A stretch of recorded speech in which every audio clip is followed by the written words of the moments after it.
friends. My name is Carrie Harper, and I am going to be one of the facilitators for the Youth Challenge. So beginning on July 20th, the Fountains End Together We Care, my organization, are co-sponsoring the 21-day Racial Equity Habit Building Challenge. Developed by a diversity educator, it is a program that provides a list of links to readings, podcast excerpts, and video clips that, over the course of 21 days, will help participants deepen their understanding of racism and examine their own biases. Links to the daily material will be available on the Fountains website, www.weputlovefirst.org. To help participants deepen their understanding of each week's material, we will be offering Zoom video conferences facilitated by leaders familiar with the material and firsthand experiences of racism. To participate, you'll need to register ahead of time. Email welcome@weputlovefirst.org with 21-day challenge in the subject line and request a link and password for the adult track or youth track. The adult track video conferences will be at 7 p.m. on Sundays, July 26th, August 2nd, and August 9th, facilitated by Reverend Kimberly Scott. The youth track video conferences will be at 12 noon on Sundays, July 26th, August 2nd, August 9th, facilitated by members of Together We Care. So I'll be there at every meeting, and maybe another one of the founders of Together We Care will join me. And don't forget to participate in the Zoom video conference. Email welcome@weputlovefirst.org and request a link and password for the 21-day challenge, adult track or youth track. The 21-day Racial Equity Habit Building Challenge is a tool that will help us all gain a deeper understanding of racism and systemic injustice in our culture. Together, we can help bring about the change that is so desperately needed in the world. Thanks for taking on the challenge.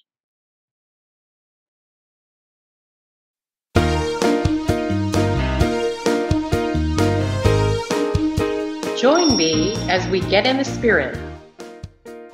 Wellspring of all time, source of all that is. Our few short years are fleeting and precious. In them may we know beginnings in every ending. May our dreamings find expression in reality. May we marvel at the mysteries of life and strive to know its ways. We prepare our hearts and minds to stay, that they be open to the possibilities.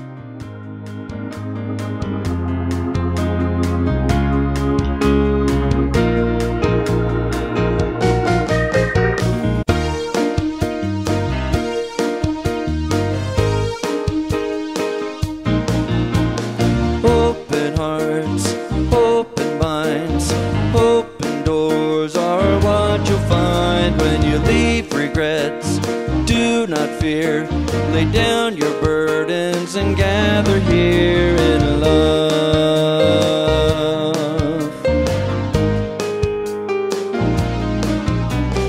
Those who hunger, those who seek, the rich, the poor, the strong, the weak, the outcast, the lonely, those of good cheer, all God people are welcome here.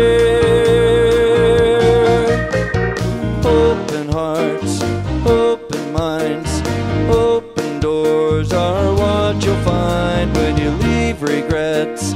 Do not fear, lay down your burdens and gather here in love.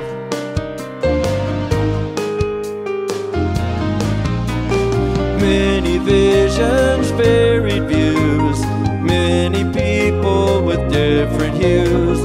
And though we are many here, let us find all God's people are colorblind.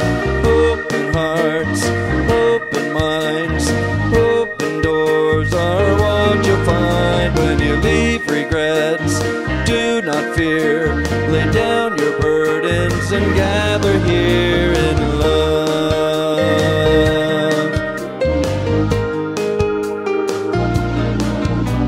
Some may follow, others lead. Some will give while others need.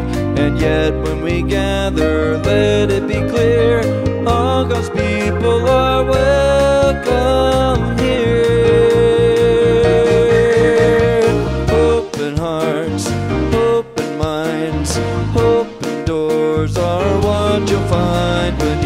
leave regrets. Do not fear, lay down your burdens and gather here in love.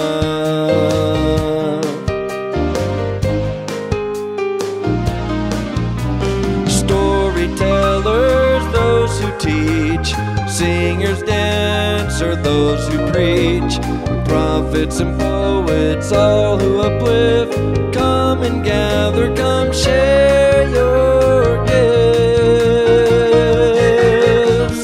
Open hearts, open minds, open doors are what you'll find when you leave regrets. Do not fear, lay down your burdens and gather here in love.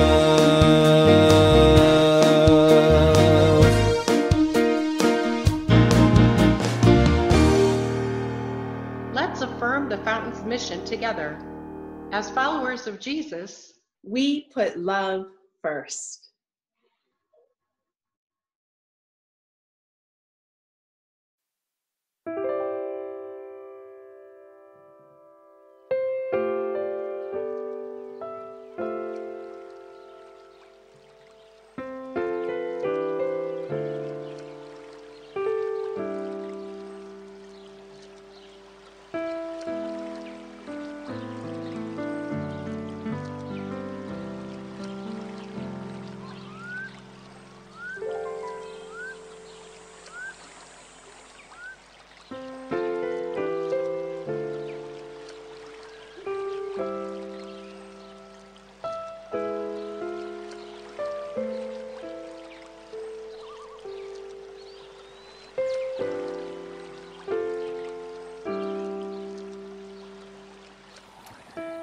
As we enter into this time of quiet and meditation, I trust that you might sense the presentness of the Spirit at work in your heart and mind, and that in taking this moment to center ourselves, we might make space for the Spirit to be at work, stirring us to examine with humility the deepest parts of who we are, our motivations, our fears, and our dreams.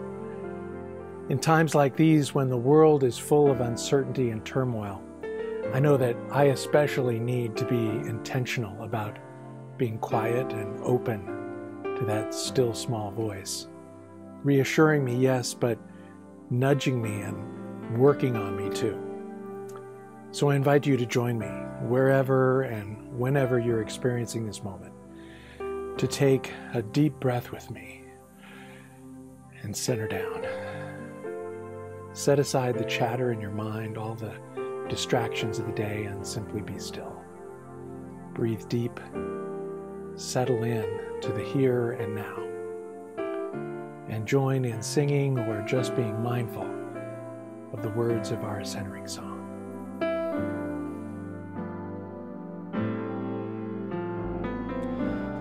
Make us one, Lord, make us one.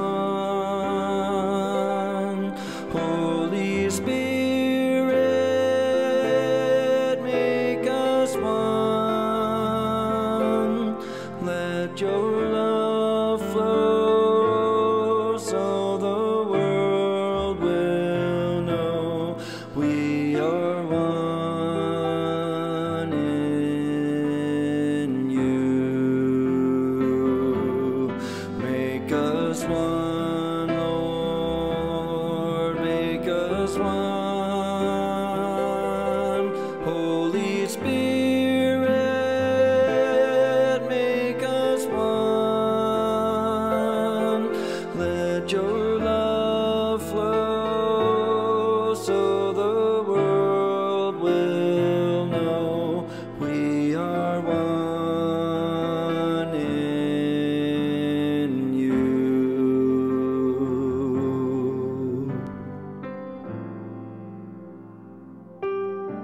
Let's join together in our unison act of awareness. Source of mystery, ground of our being, you are the life of all that lives, energy that fills the earth, vitality that brings to birth the impetus towards making whole whatever is bruised or broken. In you we grow to know the truth that sets all creation free. You are the song the whole earth sings, the promise liberation brings, now and forever. May we sense your presence in our lives and see the mark of your movement in the world.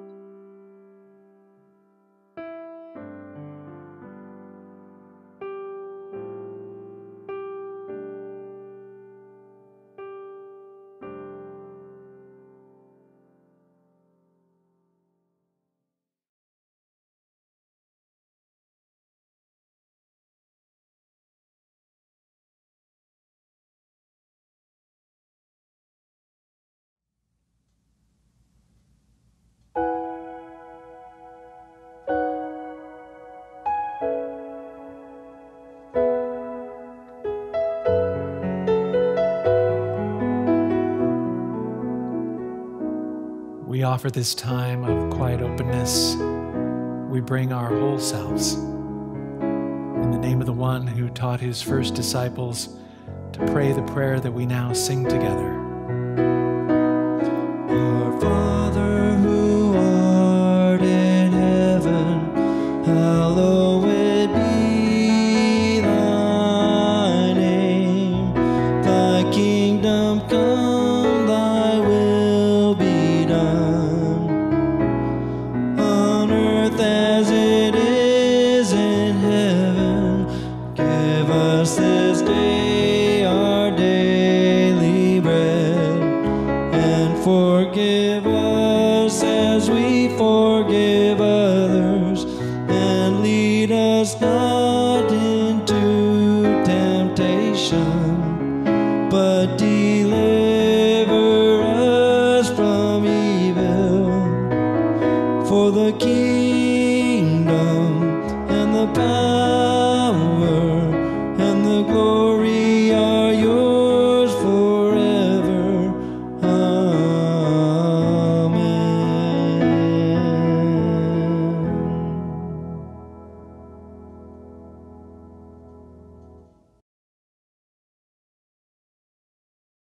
It's that time of year again when we start to think about back to school.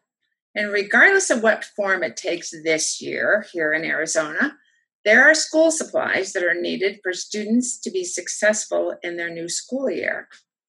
The UMOM campus currently has 600 students who are in need of school supplies. It's their goal to be sure that each child and teen has all the school supplies they need. And they also work to provide backpacks and uniforms and shoes.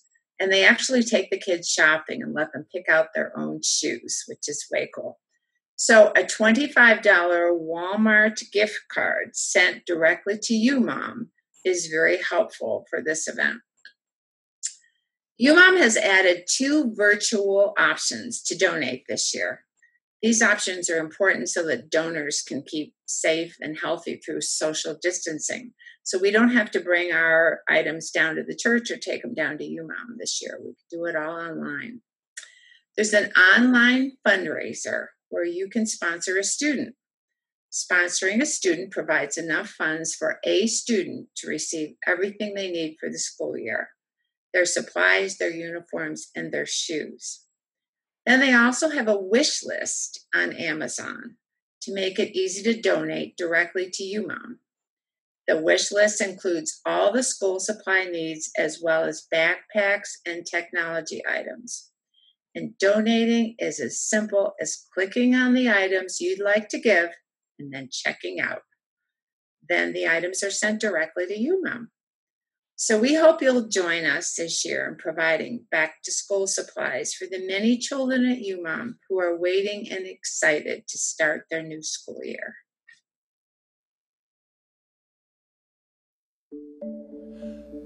As followers of Jesus, we are agents of change.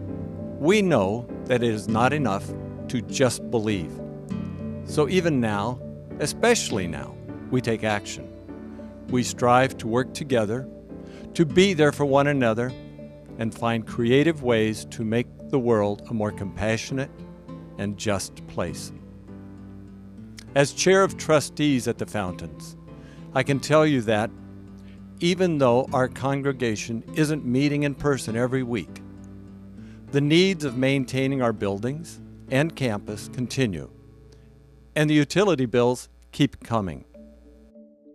So, even as we gather virtually, we hope you'll take a moment to support the Fountains financially. To make an online donation, you can either go to give.weputlovefirst.org, or you can press the blue Donate Here button on the Fountains homepage. Or you can always drop a check in the mail. Thanks to your generosity, the Fountains continues to be a catalyst for putting love first in our community and beyond. May we give with joy, confident that we are taking part in living out Jesus' call on our lives. Thank you for your support. Hey gang, I hope you are doing well and safe and happy wherever you happen to hail from. I just wanted to give you a check-in. Me and the fam are doing good.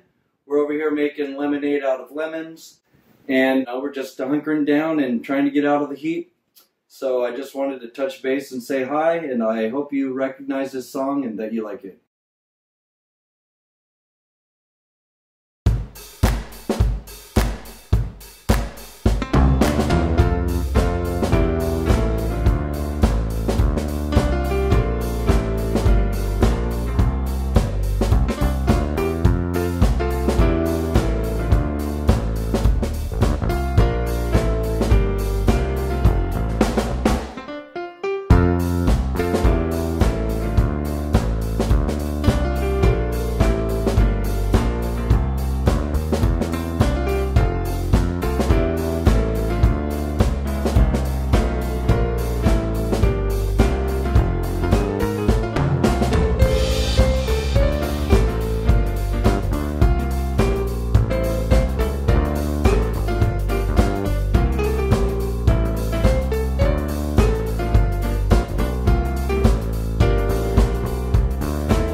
Give thanks thanks with a grateful heart. Give thanks to the Holy One. Give thanks because God's given Jesus Christ the Son.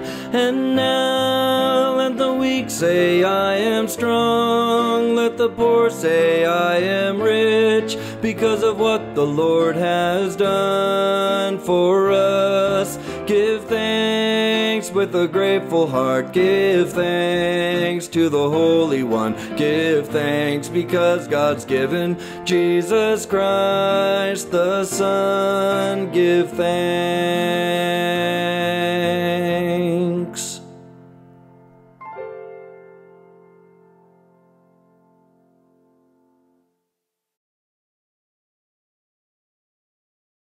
Today's reading captures the culmination of Jesus' ministry before he goes up to Jerusalem and the events we call Holy Week begin to unfold. In general, the disciples are still confused, but specifically, they're angry at James and John. In the previous passage, these arrogant brothers asked to sit at Jesus' right and left when he comes into his glory. You can almost hear Jesus sigh. He reminds them that the one who will be the greatest will be the servant of all. But they still just don't get it. And that's where the central metaphor of today's story comes in, who we call blind Bartimaeus. Remember the Deuteronomistic code? You get what you deserve and you deserve what you get. To this day, people still interpret their world through this bankrupt idea. Oh dear, what did I do to deserve this? So, according to the Deuteronomistic code and the assumption of any onlookers to our story, Bartimaeus is blind because either he's done something wrong or his parents have done something wrong, and his condition is divine retribution. So Jesus is basically flying in the face of what would have been a bedrock belief in his day. Don't be messing around with punishments God has set in motion, right? Notice how vehemently folks try to silence Bartimaeus. It's more than just trying to maintain a sense of propriety or decorum. In fact, the word used, rebuke, epitimo in Greek, is not just a simple shushing. Hey, stop messing with the set order of things, is what they're trying to say. So, let's join this episode of Jesus Ruins Everything, already in progress.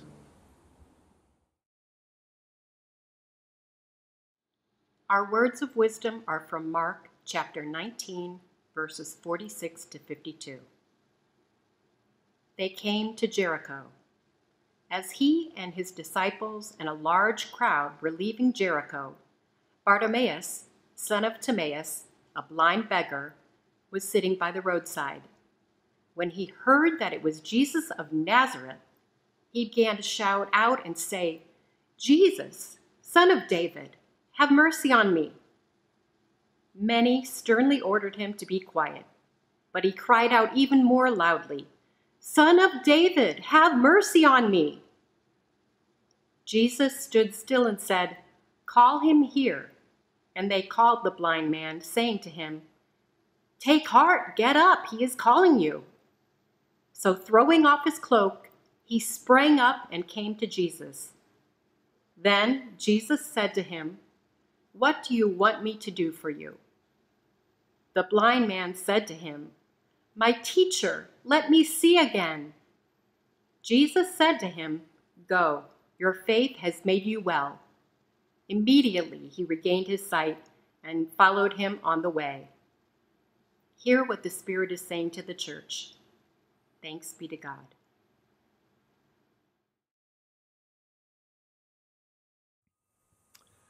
Once upon a time, Mullah Nasruddin's wife was pregnant and due to give birth any day.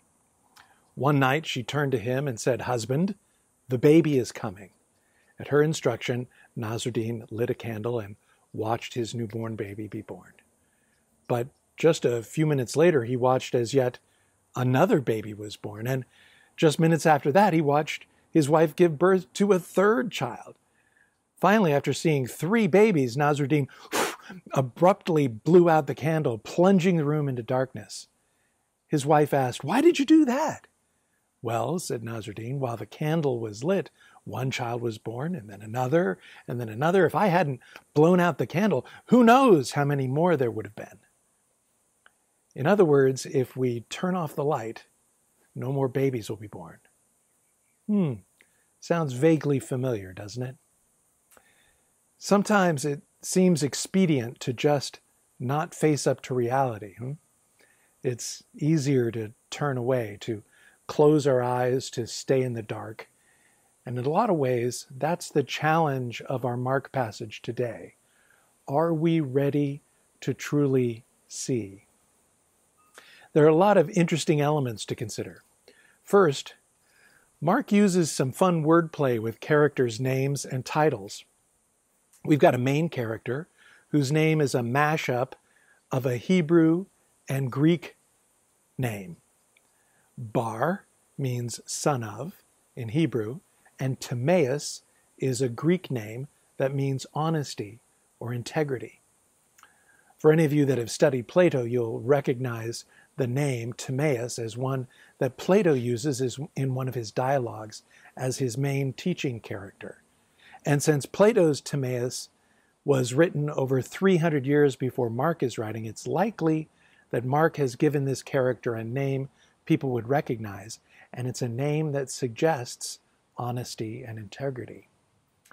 Note how this conflicts with what people would have assumed, that the man was cursed by God, blinded for the sin of his father.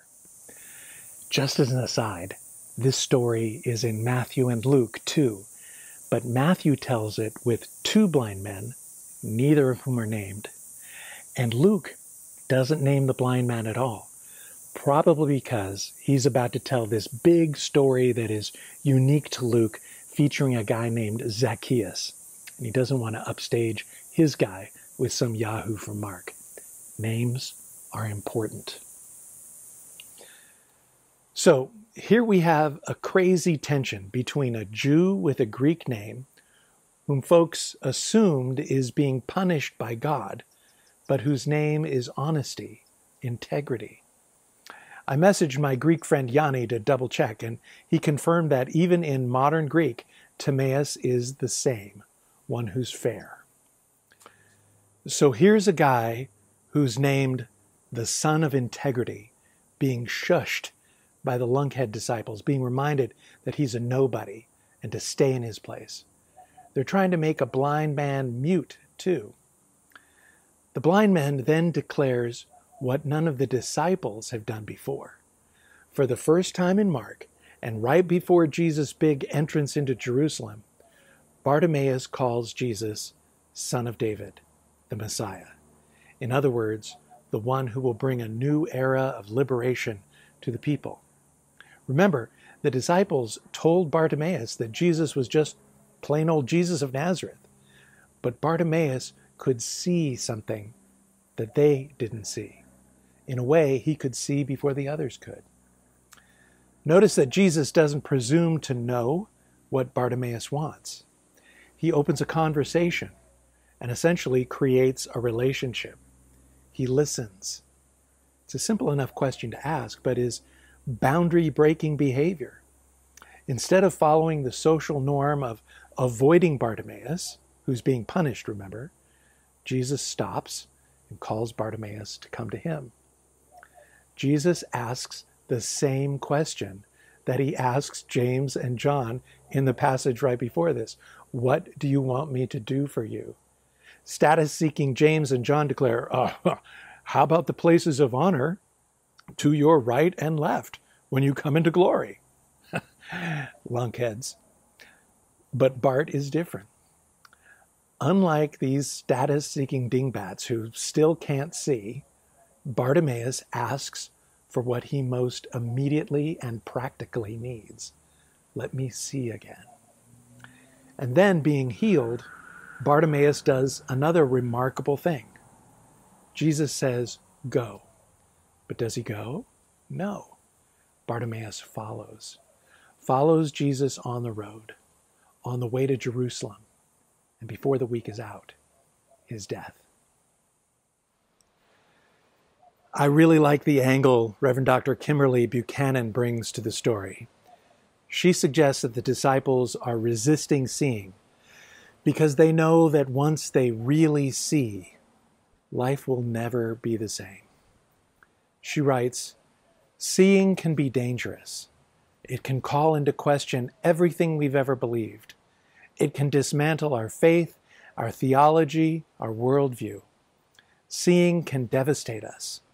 And yet, a big part of following Jesus is seeing things as they really are. Why else would he try to show his disciples not once, not twice, but 3 times what was going to happen to him in Jerusalem? Seeing must be important to the life of faith. But if seeing is important to the life of faith and also has the potential to devastate us, what are we to do? Do we keep our hearts open but our eyes closed? Do we keep our eyes open but our hearts closed? Is there some way as a person of faith to keep both our eyes and our hearts open? What I'm asking is, how do we survive seeing? A few years ago, our Sierra Service Project youth team worked in South LA, Compton, and Watts. One evening, we had an immersion program where we drove through LA's infamous Skid Row. To say that what we saw was shocking is a huge understatement. As we drove through with a van full of teenagers, there was almost no breathing. We were all overwhelmed by the sheer magnitude of the poverty, the desperation. When all of a sudden, one of the girls in the back declared, "Oh, look, a puppy, isn't it cute?" I mean, that's called a pressure valve. Overcome with the reality in front of us. Quick, focus on something that will distract us. That's how most of us survive seeing. But a mature faith doesn't turn away.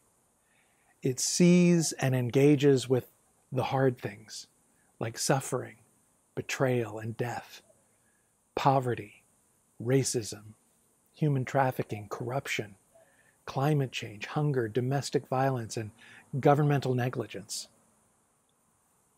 Yeah, faith looks on the happy parts of life with gratitude and joy. But a mature faith dares to look at the hard parts, even when it exacts a price. When we see the world's brokenness, we lose some of our innocence. We suffer and maybe feel even compelled to change our lives. Author Nora Gallagher writes, "I remember thinking as I worked in the soup kitchen that I didn't want to know what I was learning, because then my life couldn't go on in the same way as it had before. Driving around in my nice red Volvo, thinking about what new linens to buy. What we learn, we cannot unlearn," she says. What we see, we cannot unsee. And once again from Kim Buchanan, yes, it's easy to criticize Jesus' disciples for not seeing the truth he was showing them, but maybe their not seeing was a protective defense. Maybe deep down, they knew that once they really saw what Jesus was showing them, they wouldn't be able to unsee it again. Once they got what he was saying about the reality of the world, their lives were going to have to change. Once they got that following Jesus would lead them to suffering, betrayal, and death, their rose-colored glasses faith would no longer sustain them. Maybe the disciples avoided seeing what Jesus was showing them because deep down they knew seeing can be dangerous." Unquote. In May of 1993, South African photographer Kevin Carter took a picture that captured the horror of the famine in the Sudan. His picture is of an emaciated boy who had just collapsed, doubled over, trying to get to a UN food station. Just a few feet behind the starving boy sits a vulture, eyeing him with interest.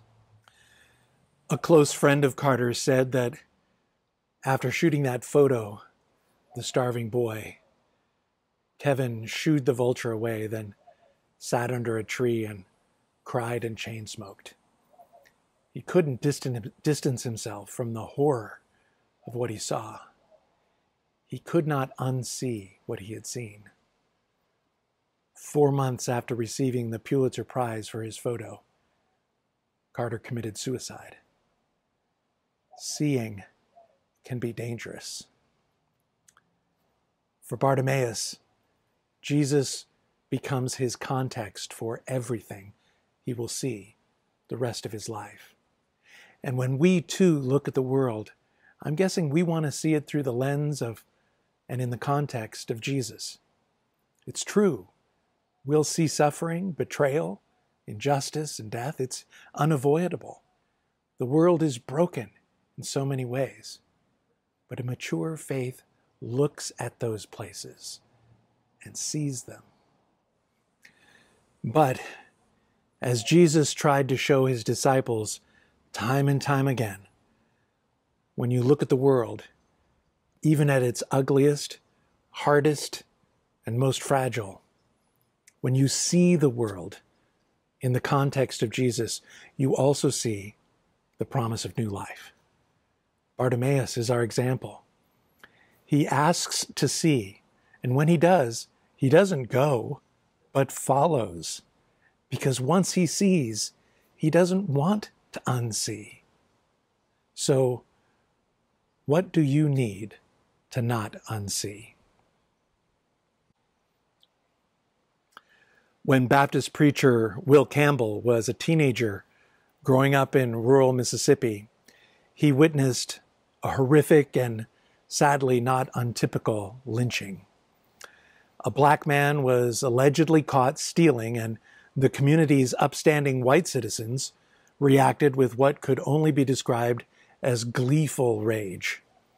They tied the man to the back of a car and dragged his body along a gravel road, shouting hate and throwing rocks at the man. Finally, they dumped his body in the street, leaving his shredded flesh to fester in the blistering sun. Campbell said he remembers going with other teenagers in town to shout and to spit insults at this broken body. But years late, Campbell caught the vision of God's kingdom. He saw and he understood for the first time the justice and compassion and dignity that God intends for every person. It was only then that Campbell looked back on that vicious day in Mississippi with new eyes and saw the brutality and horror of what he and others had done to another child of God. And refusing to unsee what he saw, he was changed. Consequently, he became a powerful voice for civil rights in the South and was one of 4 civilians who escorted the Little Rock 9 students who integrated Little Rock Central High. Then he was the only white person present at the founding of the Southern Christian Leadership Conference by the Reverend Dr. Martin Luther King Jr.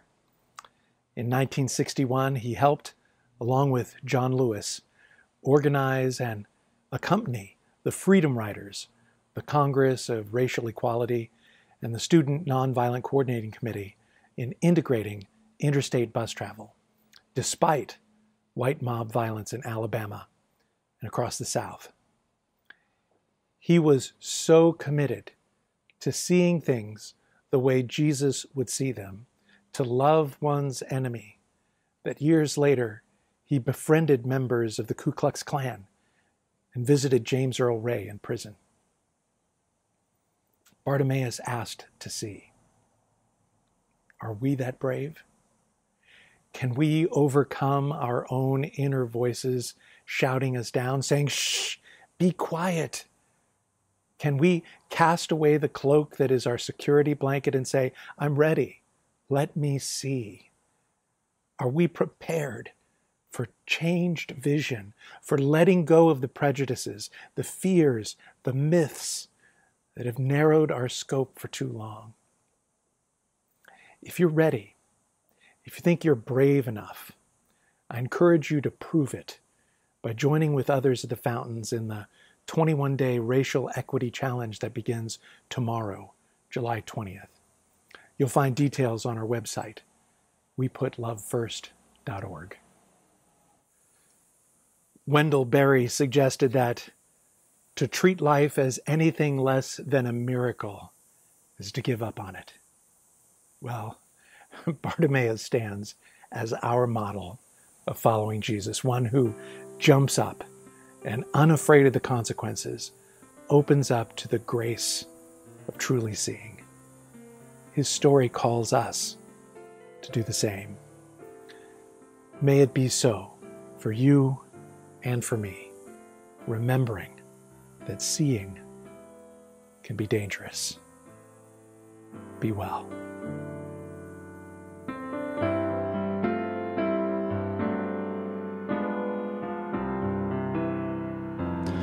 I have decided to follow Jesus. I have decided to follow Jesus. I have decided to follow Jesus. No turning back, no turning back. Though I may wander, still I will follow. Though I may wander, still I will follow. Though I may wander, still I will follow. No looking back, no looking back. The world around me, the Lord before me. The world around me, the Lord before me. The world around me, the Lord before me. I'm moving on, I'm moving on, I'm moving on, I'm moving on.